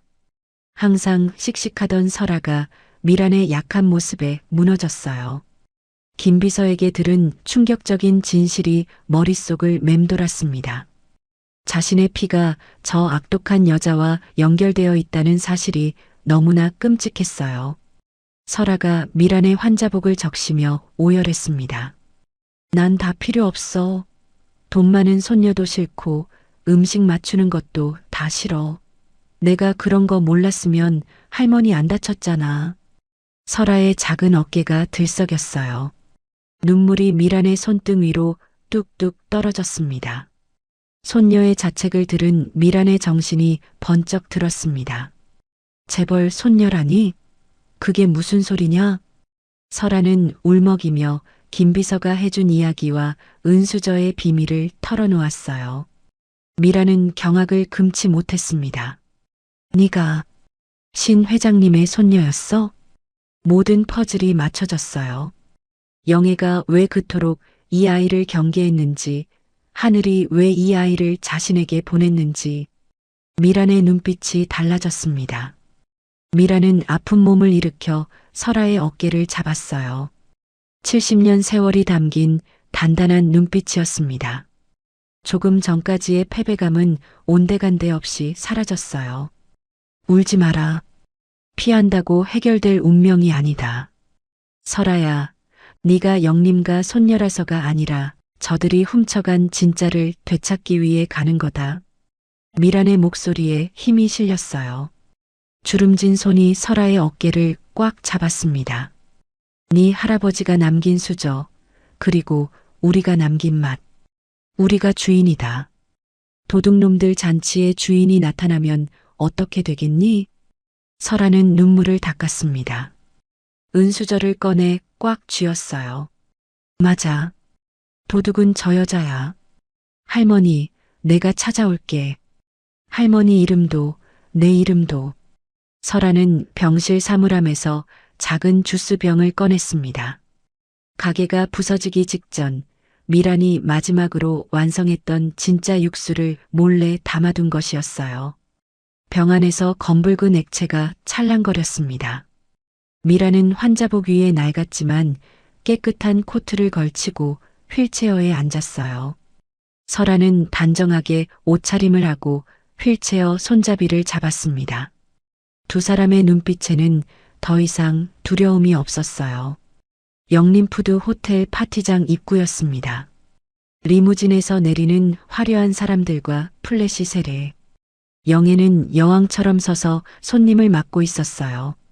다이아몬드 귀걸이가 샹들리에 불빛을 받아 번쩍였습니다. 그 눈부신 빛을 향해 휠체어를 미는 작은 소녀의 그림자가 천천히 다가갔어요. 화려한 드레스 대신 낡은 코트를 입은 노인과 작은 손으로 휠체어를 미는 10살 소녀. 홍영애는 꿈에도 몰랐습니다. 자신이 재미삼아 던진 초대장이 그녀의 화려한 성을 무너뜨릴 파멸의 예고장이 되어 돌아왔다는 것을요. 호텔 대연회장 입구였습니다. 천장에 크리스털 샹들리에가 눈이 부시게 빛나고 있었어요. 정제계 거물들이 턱시도와 드레스를 차려입고 레드카펫을 밟으며 입장했어요. 플래시가 쉴 새 없이 터지고 샴페인 잔이 부딪히는 소리와 웃음소리가 넘쳤습니다. 휠체어를 탄 초라한 차림의 미란과 설아가 레드카펫 끝에 섰습니다. 낡은 코트와 빛바랜 옷차림, 화려한 풍경과 극명하게 대비되는 두 사람의 모습에 경호원들이 즉각 다가왔어요. 초대받지 않은 분들은 나가주세요. 경호원이 휠체어를 거칠게 돌리려 했습니다. 그 순간 설아가 품에서 금박이 박힌 VIP 초대장을 꺼내 눈앞에 내밀었어요. 회장님이 직접 오라고 하셨어요. 설아의 눈빛에 기세가 눌린 경호원이 명단을 확인했습니다. 당황한 기색을 감추며 길을 터주었어요. 연회장 로비. 영애가 귀빈들과 하하호호 담소를 나누다 미란 일행을 발견했습니다. 그녀의 표정은 놀라움 대신 노골적인 연민과 경멸이 섞인 늙은 맹수의 여유로운 미소로 변했습니다. 마치 상처 입은 길고양이를 내려다보는 듯한 눈빛이었습니다. 영애가 우아하게 다가왔습니다. 하이힐 소리가 또각또각 대리석 바닥에 울렸어요. 휠체어에 앉은 미란을 내려다보았습니다. 왔구나, 친구야. 몸도 성취하는데 오느라 고생했다. 목소리는 부드러웠지만 뼈가 있었어요. 주변의 귀빈들이 호기심 어린 눈으로 지켜보았습니다. 미란이 고개를 들어 영애를 노려보았어요. 두 노인의 시선이 허공에서 불꽃처럼 부딪혔습니다. 네가 부르지 않았니? 네 성공을 똑똑히 보라고. 영애는 혀를 차며 고개를 저었어요. 쯧쯧, 오기는 여전하네. 그래, 저 안에서 맛있는 거라도 실컷 먹고 가렴. 그게 내가 베풀 수 있는 마지막 호의다. 영애는 설아에게 시선을 돌렸습니다. 어린 것이 눈빛이 매섭구나. 할미 수발 드느라 고생이 많다. 영애는 설아를 철저히 동정의 대상으로 취급하고 돌아섰어요. 설아는 영애의 뒷모습을 보며 주먹을 꽉 쥐었습니다. 소리 지르며 화내는 것보다 저런 식의 점잖은 무시가 더 사람을 비참하게 만든다는 것을 깨달았어요. 하지만 설아는 참았습니다. 진짜 승부는 말싸움이 아니었으니까요. 행사가 시작되었어요. 미란과 설아는 가장 구석진 테이블에 배정되었습니다. 주변 사람들이 힐끔거리며 수군댔어요. 저 사람들 뭐야? 행사 관계자 가족인가? 조명이 꺼지고 스포트라이트가 무대를 비추었습니다. 영애가 단상에 올라 마이크를 잡았어요. 70대 노인의 쉰 목소리가 아닌 카리스마 넘치는 중저음이었습니다. 내 나이 70. 지난 40년을 오직 장과 함께 늙어왔습니다. 오늘 선보일 황금 간장은 제 인생 그 자체이자 영림푸드의 혼입니다. 그녀는 훔쳐온 기술을 자신의 철학으로 포장하여 연설했습니다. 기다림의 미학, 발효의 신비. 이 모든 것을 담았습니다. 좌중에서 우레와 같은 박수가 터져나왔습니다. 기립박수를 치는 사람도 있었습니다. 미라는 그 뻔뻔한 거짓말에 가슴이 답답해져 왔어요. 숨이 막힐 것 같았습니다. 저 무대 위에서 뻔뻔하게 웃고 있는 여자가 자신의 인생을 송두리째 빼앗은 도둑이라는 사실. 주먹을 꽉 쥐자 손톱이 손바닥을 파고들었어요. 설아는 테이블 아래서 미란의 차가운 손을 꼭 잡아주며 속삭였습니다. 할머니, 조금만 참아. 곧 제 차례가 올 거예요. 영애는 분위기를 띄우고 사업의 번창을 기원하기 위해 중요 무형문화재인 큰 무당을 초청해 축하 공연을 열었습니다. 진과 꽹과리 소리가 울려 퍼지고 화려한 오방색 옷을 입은 무당이 춤을 췄죠. 연회장의 분위기가 고조되면서 무당이 객석 사이를 돌며 복을 빌어주는 퍼포먼스를 했습니다. 춤을 추던 무당이 미란과 설아가 앉은 구석진 테이블 근처를 지나갈 때였습니다. 딸랑딸랑 방울소리가 요란하게 울리다 뚝 멈췄습니다. 무당이 설아와 눈이 딱 마주쳤습니다. 흥겹게 춤을 추던 무당의 동작이 감전된 듯 멈칫했어요. 무당은 설아를 보고 흠칫 놀라 뒷걸음질 쳤습니다. 저 아이 뒤에. 이유를 설명할 수 없는 위압감. 10살 아이의 눈빛에서 평생 겪어보지 못한 기운을 느낀 것입니다. 무당은 식은땀을 줄줄 흘리며 황급히 고개를 숙이고 도망치듯 설아를 피해 지나갔습니다. 영적인 두려움에 질린 뒷모습이었어요. 손에 쥔 방울이 덜덜 떨렸습니다. 설아는 무당의 반응을 의아하게 생각했지만 곧 다시 무대를 응시했죠. 공연이 끝나고 영애는 쇼의 하이라이트인 즉석 검증 시간을 선포했습니다. 자, 이제 제 말이 사실인지 증명해 보이겠습니다.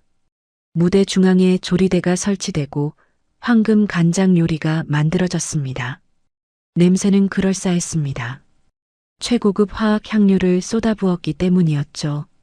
진짜 발효의 깊은 맛은 없었지만 코를 자극하는 인공적인 향만큼은 화려했어요. 미리 섭외된 유명 셰프들이 올라가 시식을 했어요. 하얀 앞치마를 두른 그들이 젓가락을 들어 요리를 맛보았습니다. 완벽합니다. 이런 깊은 맛은 처음입니다. 그들은 영애에게 미리 돈을 받은 꼭두각시들이었습니다. 영혼 없는 찬사를 늘어놓았습니다. 영애는 기고만장해졌어요. 셰프들의 칭찬에 자신이 만든 가짜가 진짜가 된 것 같은 착각에 빠졌습니다. 영애가 거만하게 객석을 둘러보며 외쳤어요. 더 없습니까? 제 인생을 걸고 만든 이 맛, 누구든 나와서 냉정하게 평가해 보십시오. 아무도 나서지 않는 정적이 흘렀습니다. 샹들리에 불빛만 고요히 내려앉았어요. 그 침묵 속에서 미란이 설아의 손을 놓아주었습니다. 주름진 손이 떨리고 있었어요. 가거라. 가서 보여줘. 진짜가 뭔지. 설아가 자리에서 벌떡 일어났습니다. 작은 몸이지만 눈빛만큼은 누구보다 단단했어요. 그리고 맑고 또렷한 목소리로 외쳤습니다. 제가 할게요. 모든 시선이 구석 자리에 있는 작은 소녀에게 집중되었어요. 낡은 옷을 입은 10살 아이의 등장에 장내가 술렁였습니다. 웅성거림이 파도처럼 퍼져나갔어요. 뭐야? 저 꼬마는? 수군거림 속에서도 설아는 눈 하나 깜빡이지 않았습니다. 영애는 설아를 보고 입꼬리를 비틀었어요. 저 맹랑한 것이 기어이 망신을 당하려고. 하지만 수많은 기자들이 카메라를 들이대고 있는 상황에서 아이를 내칠 수는 없었습니다. 영애는 짐짓 관대한 어른인 척 미소 지었어요. 호, 어린 학생이 미식가인가 보구나. 그래, 올라와 보렴. 아이들의 솔직한 입맛이 제일 무섭지. 설아는 주저없이 레드카펫을 밟고 무대로 향했습니다. 터벅터벅 발자국 소리가 정적을 깨고 연회장에 울렸어요.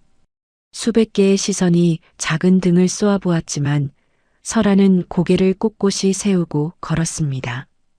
단상 아래 김비서가 그 모습을 지켜보며 마른 침을 삼켰어요. 아가씨, 부디. 무대에 올라선 설아는 영애와 마주 섰습니다. 70세 거물과 10살 소녀의 대치. 샹들리의 불빛 아래 두 사람의 그림자가 길게 늘어졌습니다. 수백 명의 관객이 숨을 죽이고 지켜보았습니다. 영애의 위압감 앞에서도 설아는 전혀 위축되지 않았습니다. 오히려 당당하게 마이크를 잡았어요. 작은 손이었지만 떨리지 않았습니다. 할머니가 인생을 걸었다고 하셨죠? 설아의 맑은 목소리가 연회장을 가득 채웠어요. 마이크를 통해 울려 퍼지는 그 목소리에는 묘한 힘이 있었습니다. 그럼 저도 제 인생을 걸고 평가해 드릴게요. 당돌하지만 뼈 있는 멘트에 좌중이 숨을 죽였습니다. 영애의 미소가 미세하게 일그러졌어요. 카메라 플래시가 미친 듯이 터지기 시작했어요. 기자들이 앞다투어 이 장면을 담으려 했습니다. 구석자리에서 미란이 두 손을 모아 가슴에 얹었어요. 떨리는 입술로 중얼거렸습니다. 설아야, 할미가 믿는다. 전설의 대결이 막을 올린 순간이었습니다. 영애는 코웃음을 치며 자신의 황금 간장이 담긴 하얀 종지를 설아에게 내밀었습니다. 카메라가 두 사람의 손을 클로즈업했어요. 마른 청산 유수구나. 자, 이 귀한 걸 맛볼 영광을 주마. 어린 네 혀가 놀라지 않으면 좋겠구나. 설아는 종지를 받아들고 냄새를 한번 맡았어요. 코끝에 닿는 향기를 천천히 음미했습니다. 순간 설아의 미간이 깊게 찌푸려졌어요. 억지로 꾸며낸 향수 냄새 같은 역한 향이 코를 찔렀습니다. 설아가 간장을 새끼손가락 끝만큼 찍어 혀끝에 댔습니다. 맛을 보자마자 설아는 고개를 돌려 준비된 냅킨에 간장을 뱉어냈어요. 그 모습이 카메라를 통해 생중계되었습니다. 영애의 표정이 싸늘하게 굳었어요. 지금 뭐 하는 짓이니? 설아는 입을 헹구며 마이크에 대고 차분하게 말했습니다. 이건 죽은 맛이에요. 또렷한 목소리가 연회장에 울려 퍼졌습니다. 콩이 익은 게 아니라 화학약품이랑 설탕물로 흉내만 냈어요. 색을 덮으려고 향료를 쏟아부어서 재료들이 서로 싸우고 있어요. 영애는 당황했지만 애써 비웃음을 흘렸어요. 그래, 아이는 그렇게 느낄 수 있지. 어린애가 맵고 짠 것에 길들여져서 진짜 고급스러운 맛을 모르는구나. 영애가 경호원에게 눈짓을 해 끌어내리려 하자 설아가 목소리를 높였습니다. 못 믿겠으면 제가 증명할게요. 이 죽은 간장, 제가 살려보겠습니다. 그때 객석 맨 앞줄에서 손이 올라왔습니다. 영림푸드의 창업 공신이자 신강호 회장의 절친한 친구였던 최 이사였습니다. 홍 회장, 나도 보게. 재미있잖아. 저 당찬 아이 말이 맞는지 궁금하지 않나? 원로들의 동요에 영애는 어쩔 수 없이 승낙했습니다. 네가 뭘 하든 내 완벽한 간장을 이길 순 없어. 설아는 소매를 걷어붙이고 조리대 앞에 섰습니다. 품에서 병원에서 챙겨온 작은 유리병을 꺼냈어요. 미란의 진짜 육수 원액이었습니다. 설아의 요리가 시작되었습니다. 화려한 쇼맨십은 없었어요. 하지만 10살 아이의 손길이라고는 믿기지 않을 만큼 칼질과 불 조절이 절도 있고 정확했습니다. 설아는 후라이팬에 영애의 짠 간장을 붓고 과감하게 물을 부어 희석시켰습니다. 화학 첨가물의 맛을 씻어내기 위함이었어요. 간장은 끓이는 게 아니에요. 달래서 깨우는 거예요. 설아는 중불에서 간장을 은근하게 데우며 준비해 온 육수 원액을 한 방울씩 떨어뜨렸습니다. 마치 아픈 사람에게 약을 먹이듯 조심스럽고 정성스러운 손길이었어요. 지켜보던 유명 셰프들이 웅성거렸어요. 저 불 조절 좀 봐. 끓기 직전의 온도를 계속 유지하고 있어. 잠시 후 연회장을 가득 채웠던 인공적인 화학약품 냄새가 서서히 사라지고 그 자리를 구수하고 깊은 진짜 콩발효 냄새가 채우기 시작했습니다. 마치 시골집 장독대 뚜껑을 열었을 때 피어오르는 향수를 자극하는 냄새였습니다. 사람들의 코가 먼저 반응했습니다. 몇몇 노인들은 눈시울을 붉히기까지 했죠. 영애의 얼굴이 흑빛으로 변했습니다. 자신이 1000억을 들여도 기계로는 못 만들었던 그 생명의 냄새가 고작 10살짜리 아이 손끝에서 피어오르고 있었습니다. 다리가 후들거렸습니다. 이럴 리가 없어. 이럴 리가. 5분 남짓한 시간. 설아는 졸여진 간장을 활용해 윤기가 자르르 흐르는 무조림을 완성하여 하얀 접시에 담았습니다. 단순하지만 기품 있는 요리였습니다. 다 됐어요. 설아는 마지막으로 간을 보기 위해 주머니에서 무언가를 꺼냈어요. 그것은 바로 용문양 은수저였습니다. 설아가 은수저로 소스를 떠서 입으로 가져가는 순간 무대 뒤편의 고화질 대형 스크린에 그 모습이 클로즈업되어 비쳤습니다. 화려한 조명 아래 은수저 손잡이에 정교하게 조각된 쌍용 문양이 선명하게 화면을 가득 채웠어요. 순간 VIP석 정중앙에 앉아있던 최 이사가 찻잔을 떨어뜨렸습니다. 쨍그랑. 최 이사가 벌떡 일어나 떨리는 손가락으로 스크린을 가리켰어요. 저거, 주변에 있던 다른 원로 이사들과 경쟁사 회장들도 동시에 자리에서 일어났습니다. 장내가 순식간에 충격에 휩싸였어요. 신강호 회장? 저건 신 회장이 며느리 준다며 만들었던 그 용수저 아니야? 업계의 전설로 통하던 신강호 선대 회장의 유품이었습니다. 그는 사고로 죽기 전 며느리가 임신했을 때 태어날 손주에게 물려주겠다며 명장에게 의뢰해 만들었던 세상에 단 하나뿐인 수저였어요. 최 이사가 소리쳤습니다. 저 수저가 왜 저 아이한테 있어? 신 회장이 죽을 때까지 손에서 놓지 않았던 건데. 장내가 웅성거리기 시작했어요. 수군거림이 파도처럼 퍼져나갔습니다. 영애도 스크린을 보고 사색이 되었어요. 다리가 풀려 조리대를 짚었습니다. 저게 왜 저기서 나와? 영애는 그 수저를 보는 순간 10년 전 눈보라 치던 밤이 떠올랐습니다. 자신이 버렸던 핏덩이와 지금 눈앞의 소녀가 겹쳐지며 공포에 질렸어요. 설마 그 아이가 살아있단 말인가? 설아는 사람들의 반응을 모른 채 덤덤하게 요리 접시를 들고 최 이사에게 다가갔습니다. 할아버지, 한번 드셔보세요. 이게 진짜예요. 최 이사는 멍한 표정으로 설아의 얼굴과 수저를 번갈아 보았어요. 떨리는 손으로 젓가락을 집어 요리를 맛보았습니다. 입안에 넣고 씹는 순간 노인의 눈에서 눈물이 주르륵 흘렀습니다. 주름진 볼을 타고 눈물이 턱 끝까지 흘러내렸어요. 이 맛이야. 신강호 회장님이 살아계실 때 우리에게 대접했던 그 집밥 맛이야. 30년 만에 먹어보는 진짜야. 최 이사의 목소리가 떨렸습니다. 그것은 잊고 있었던 그리움을 소환하는 맛이었습니다. 주변의 다른 셰프들과 미식가들도 앞다퉈 맛을 보았어요. 세상에 간장 하나로 이런 풍미가 난다고? 찬사가 쏟아졌습니다.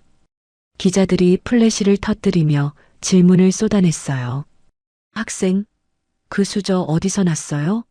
누구한테 요리를 배웠어요? 설아는 마이크를 잡고 영애를 똑바로 쳐다보았습니다. 영애는 공포와 분노로 입술을 깨물고 있었어요. 이 수저는 제 거예요.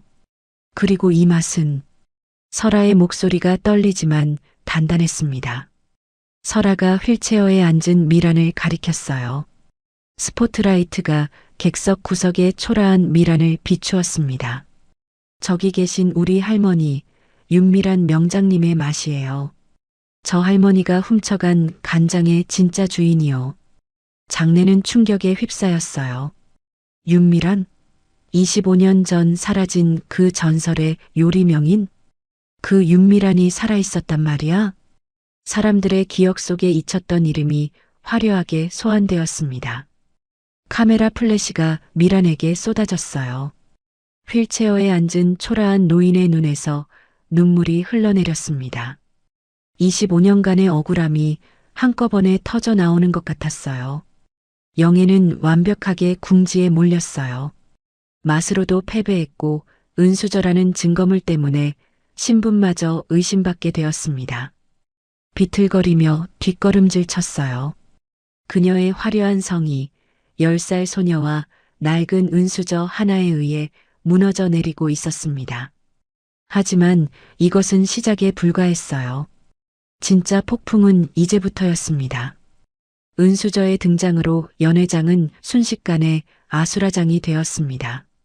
저 아이가 신 회장 핏줄이라고? 궁지에 몰린 영애는 이성의 끈이 툭 끊어졌습니다. 그녀는 우아한 회장의 가면을 벗어던지고 악에 받쳐 소리쳤습니다.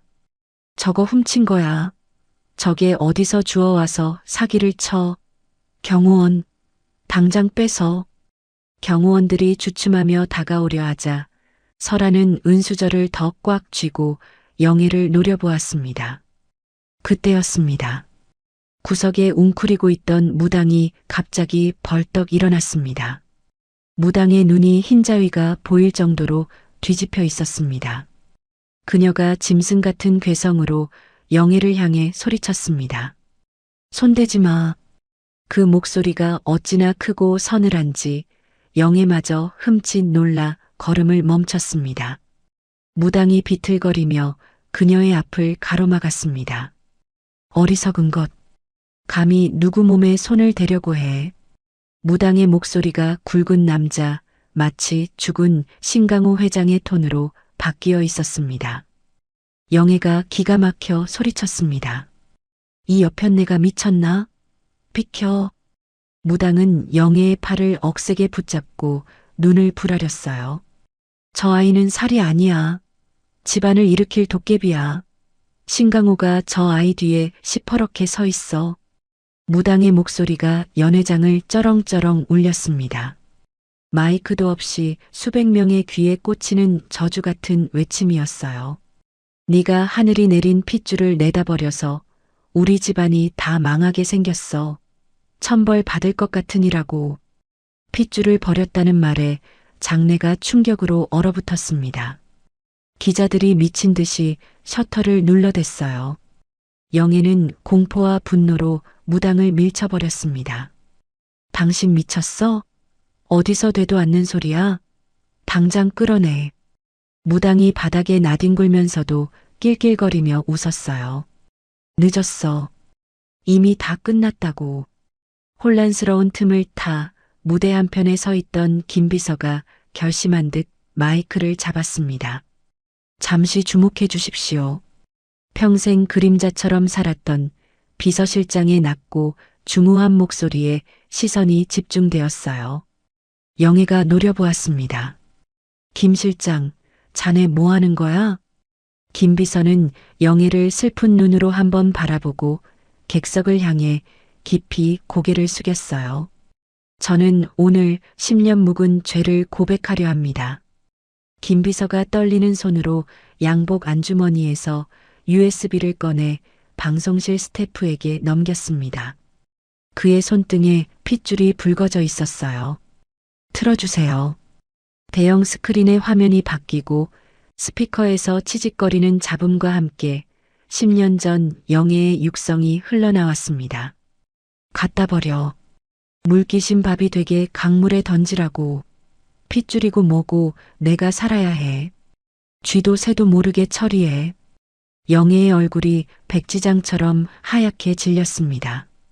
틀림없는 자신의 목소리였어요.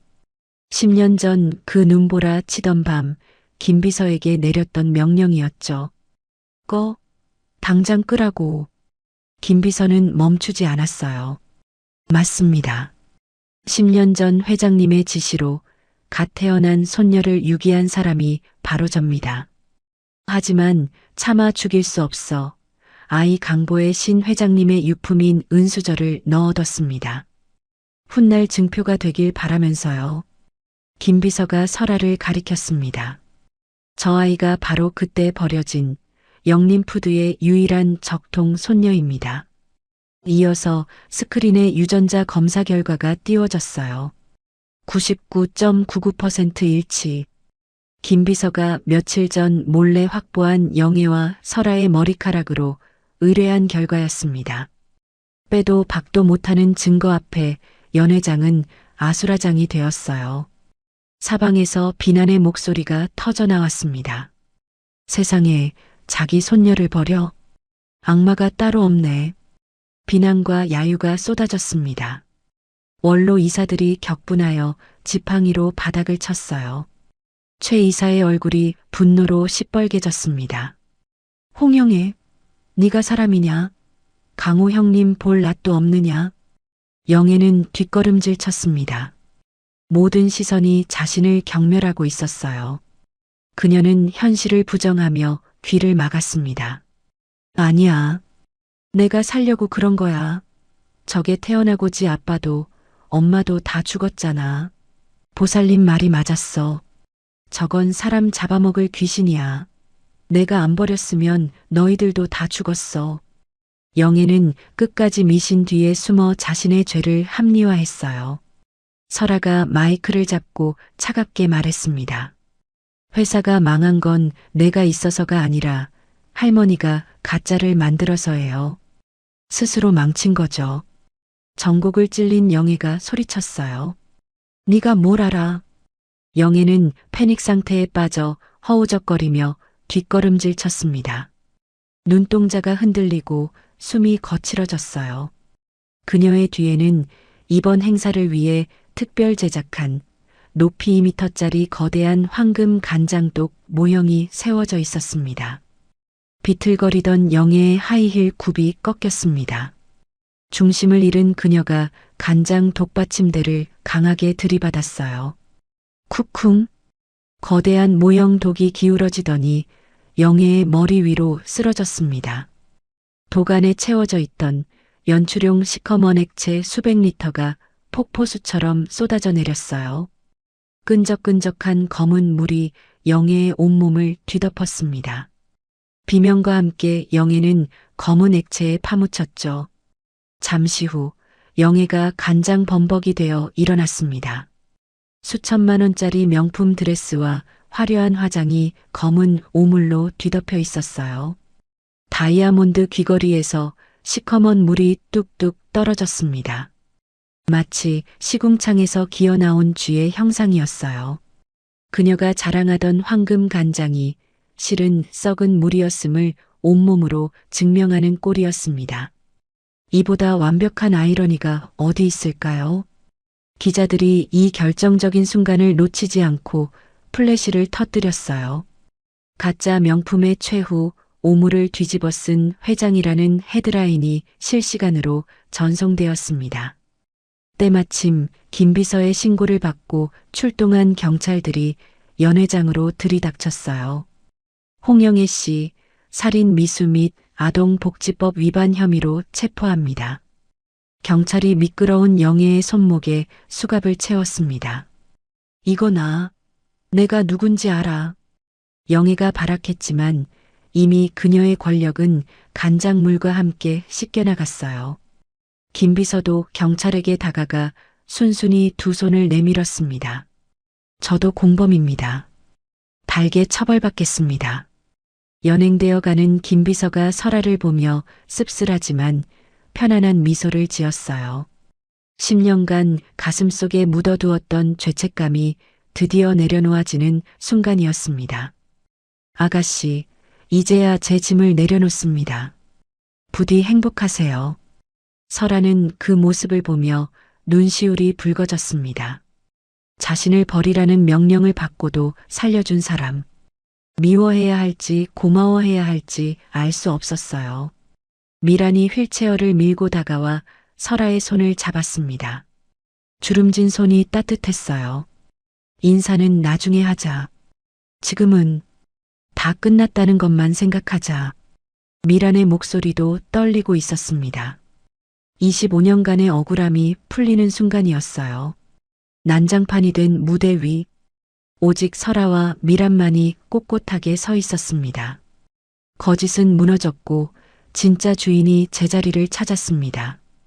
기나긴 밤이 끝나고 드디어 새벽이 밝아오고 있었어요. 이제 진짜 시작이었습니다. 1년 후 겨울이었습니다. 11년 전 그날처럼 세상에 한방눈이 펑펑 쏟아졌어요. 하지만 이번 눈은 매섭지 않고 포근했습니다. 온 세상이 하얀 이불을 덮은 것 같았어요. 차가운 교도소 독방이었습니다. 수임 번호를 단 영애가 멍하니 창밖의 눈을 바라보았어요. 이른한 살이 된 그녀의 얼굴에는 주름이 깊게 패여 있었습니다. 1년 전 화려했던 모습은 온데간데 없었어요. 염색하지 못한 머리카락은 하얗게 새어 있었습니다. 교도관이 통보했어요. 영치금도 없고 면회객도 없습니다. 영애는 쉰 밥덩이를 씹으며 깨달았습니다. 자신이 평생 지키려 했던 돈과 명예가 이 차가운 독방 안에서는 휴지 조각보다 못하다는 것을요. 맛없는 밥을 혼자 먹는 것. 그것이 얼마나 비참한 일인지 이제야 알았어요. 반면 뉴스에서는 영림푸드의 소식이 흘러나왔습니다. 최대 주주인 윤설아 양과 법정 대리인 윤미란 씨는 경영권을 전문 경영인에게 일임하고 본인 몫의 수익금을 전부 사회에 환원하기로 결정했습니다. 교도소 정문 앞이었어요. 형기를 마치고 출소하는 김 비서가 걸어 나왔습니다. 정상 참작과 내부 고발 공로를 인정받아 짧은 죗값을 치르고 나온 길이었어요. 눈 내리는 정문 앞에 두 사람이 서 있었어요. 김이 모락모락 나는 두부를 든 미란과 빨간 목도리를 든 설아였습니다. 하얀 눈송이가 두 사람의 어깨 위에 소복이 쌓여 있었어요. 김 비서는 그들을 보자마자 그 자리에 멈춰 섰습니다. 10년간 죄책감에 짓눌려 살았던 자신을 피해자가 직접 마중 나와 기다리고 있다니 다리에 힘이 풀렸어요. 고생했어. 미란이 따뜻한 두부를 건넸어요. 아저씨, 이제 진짜 우리 식구야. 집에 가자. 설아가 까치발을 들고 목도리를 둘러주었습니다. 김 비서는 하염없이 눈물을 흘리며 고개를 끄덕였어요. 시간이 흘러 달동네 언덕길이었습니다. 예전 허름했던 할매 식당 자리에 3층짜리 번듯하고 고풍스러운 현대식 한옥 건물이 들어섰어요. 기와 지붕 위로 하얀 눈이 소복이 쌓여 있었습니다. 새로 건 간판의 이름은 설아네였어요. 입구에는 대한민국 요리 명장 윤미란이라는 금색 현판이 자랑스럽게 걸려 반짝였습니다. 미란의 평생 한이 풀린 순간이었어요. 가게 앞은 오픈 전부터 줄을 선 손님들로 인산인해였습니다. 추운 날씨에도 사람들이 웃으며 기다렸어요. 여기가 그 전설의 은수저 국밥집이래. 1년 전 뉴스에 나온 그 소녀 맞아? 외국인 관광객들도 사진을 찍느라 바빴어요. 가게 안에서는 말끔한 셔츠에 앞치마를 두른 김 비서가 능숙하게 손님을 안내했습니다. 어르신, 날이 차니 안쪽 따뜻한 자리로 모시겠습니다. 그의 얼굴에는 예전의 도끼 대신 편안한 미소가 서려 있었어요. 주방 안에서는 미란이 거대한 가마솥 앞에 서 있었습니다. 하얀 김이 피어오르며 구수한 멸치 육수 냄새가 가게를 가득 채웠어요. 풍경 소리와 함께 학교를 마친 설아가 뛰어들어왔습니다. 할머니, 학교 다녀왔습니다. 미란이 국자를 놓고 설아를 맞았어요. 오냐, 우리 강아지 왔어? 손이 꽁꽁 얼었네. 미란이 자신의 따뜻한 손으로 설아의 언손을 녹여주었습니다. 설아는 가방을 던져놓고 주방으로 쪼르르 달려가 숟가락을 들었어요.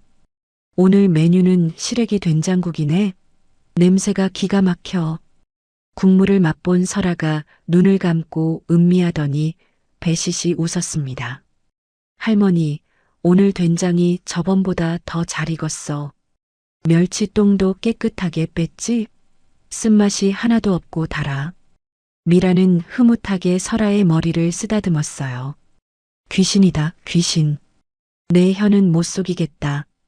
점심 장사가 끝나고 브레이크 타임이었습니다. 세 사람만의 늦은 식사 시간이 돌아왔어요. 화려한 반찬은 없었습니다. 하지만 갓 지은 쌀밥과 보글거리는 된장국, 아삭한 깍두기가 놓인 꿀맛 같은 밥상이었어요. 세상 어떤 고급 레스토랑보다 따뜻한 밥상이었습니다. 설아는 주머니에서 손때 묻은 천을 꺼냈어요. 그 안에서 반짝이는 용문양 은수저가 나왔습니다. 1년간 매일 사용해서 더욱 윤기가 났어요. 1년 전만 해도 이 수저는 기업을 뒤흔든 권력의 증표였습니다. 하지만 지금 설아에게는 그저 맛있는 밥을 먹기 위한 가장 아끼는 숟가락일 뿐이었어요. 1,000억 원의 가치보다 이 따뜻한 밥상에서 밥을 뜨는 것이 더 소중했습니다. 설아가 은수저로 하얀 쌀밥을 크게 떠서 입안 가득 넣었어요. 오물오물 씹는 설아의 볼이 다람쥐처럼 부풀어 올랐습니다. 설아야, 너 회장님 손녀 안 하고 좁은 데서 밥 냄새 맡으며 사는 거 진짜 후회 안 하냐? 설아는 밥을 꿀떡 삼키고 해맑게 대답했습니다. 응, 하나도 안 아까워. 홍영의 할머니는 돈은 많았지만 밥은 혼자 먹었잖아. 맛없는 밥을 혼자 먹는 게 세상에서 제일 불쌍한 거야. 설아는 미랑과 김비서를 번갈아 보며 방긋 웃었어요. 나는 이렇게 호호 불면서 먹는 게 제일 맛있어. 이게 진짜 금수저지 뭐. 미란의 눈가도 촉촉해졌습니다. 11년 전 눈보라 치던 다리 밑에 핏덩이가 어느새 밥의 온기를 아는 사람으로 자랐어요. 죽음의 문턱에서 구해낸 아이가 이제는 세상에서 가장 소중한 것이 무엇인지 가르쳐주고 있었습니다. 미란이 설아를 그윽하게 바라보며 말했어요. 내가 눈 속에서 너를 주어 설아라고 지었는데 이제 보니 세상을 놀라게 할 혀를 가지고 태어나서 설아였구나. 설아가 자리에서 일어나 창가로 갔습니다. 입김으로 뿌옇게 된 유리창에 손가락으로 글씨를 썼어요. 할머니 사랑해. 삐뚤빼뚤하지만 정성이 담긴 글씨였습니다. 미란이 다가와 그 옆에 쭈글쭈글하지만 따뜻한 손으로 덧붙여 썼어요. 나도 사랑한다. 내 강아지. 두 사람이 서로를 바라보며 웃었습니다. 미란이 설아를 꼭 껴안았어요. 미란의 눈에서 눈물이 흘렀습니다. 가게 안에 노란 불빛이 눈 내리는 골목길을 따뜻하게 비추었습니다. 지나가던 사람들이 행복한 표정으로 걸음을 멈추었어요. 어우, 밥 냄새 좋다. 여기서 밥 냄새가 나니까 배가 고파지네. 한옥 지붕 위로 모락모락 피어오르는 밥 짓는 연기가 하얀 눈과 어우러졌습니다. 11년 전 죽음의 눈보라 속에서 시작된 이야기가 이제 따뜻한 밥 냄새와 함께 마무리되고 있었어요. 윤기 흐르는 쌀밥 옆에 가지런히 놓인 낡은 은수저. 그 위로 설아의 목소리가 겹쳤어요. 잘 먹었습니다. 오늘 이야기를 끝까지 들어주셔서 감사합니다. 어디에서 이야기를 듣고 계신지 댓글로 남겨주시면 반드시 답장 드리겠습니다. 오늘도 행복하시고 건강한 하루 보내시길 간절히 바랍니다. 다음 이야기로 찾아뵙겠습니다. 구독, 좋아요 부탁드립니다. 햇살 같은 이야기였습니다.